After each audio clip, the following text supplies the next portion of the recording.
अस्सलाम वालेकुम viewers, welcome back to Afshan's kitchen. कैसे हैं आप सब। आज मैं आपके साथ शेयर करूंगी मटन यखनी पुलाव बनाने की रेसिपी। तो यहाँ आप देख सकते हैं 1 kg मैंने मटन ले लिया है और इसको अच्छी तरह से वॉश करके प्रेशर कुकर में ऐड कर दिया है। 7 से 8 ग्लास मैंने इसमें पानी के शामिल कर दिए हैं और एक बारीक कटी हुई प्याज शामिल कर दी है। यहाँ पे मैंने इसमें 1 टेबलस्पून गरम मसाला शामिल किया है, 1 टेबलस्पून अदरक और लहसुन का पेस्ट, 1 टेबलस्पून नमक। सारी चीज़ों को अच्छी तरह से मिक्स अप करके 15 मिनट के लिए लिड लगा के छोड़ दूंगी ताकि गोश्त हमारा अच्छी तरह से टेंडर हो जाए। दूसरी तरफ मैं राइस के लिए मसाला रेडी करूंगी। यहाँ आप देख सकते हैं कढ़ाई में मैंने 1 कप ऑयल का ले लिया है और इसमें एक दरमियाने साइज़ की प्याज बिल्कुल बारीक स्लाइसिस में काट के शामिल कर दी है। प्याज को हम हल्का गोल्डन ब्राउन फ्राई करेंगे। जैसे ही प्याज हमारा गोल्डन ब्राउन होता है हम इसमें बाकी चीज़ें शामिल करेंगे।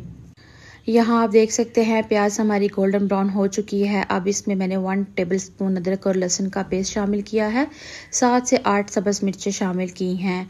दूसरी तरफ यखनी हमारी रेडी हो गई है, गोश्त हमारा टेंडर हो चुका है।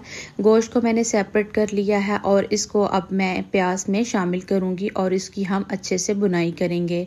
यहाँ आप देख सकते हैं गोश्त को मैंने इसमें ऐड कर दिया है। अब इसको मैं 5 मिनट के लिए हल्का सा फ्राई करूँगी। देन हम इसमें 1 कप योगर्ट का ऐड करेंगे। जी, तो यहाँ आप देख सकते हैं मैंने इसमें 1 टेबलस्पून नमक शामिल कर दिया है और साथ ही साथ मैं इसमें 1 प्याली योगर्ट की शामिल कर रही हूँ। अब हम इसकी अच्छे से बुनाई करेंगे। इसके साथ पुलाव के अंदर बहुत ही मज़ेदार किस्म का फ्लेवर आता है। यहाँ आप देख सकते हैं गोश्त हमारा माशाल्लाह बहुत अच्छे से भुन चुका है। यखनी मैंने इसमें शामिल कर दी है और कवर लगा के 5 मिनट के लिए छोड़ दिया है।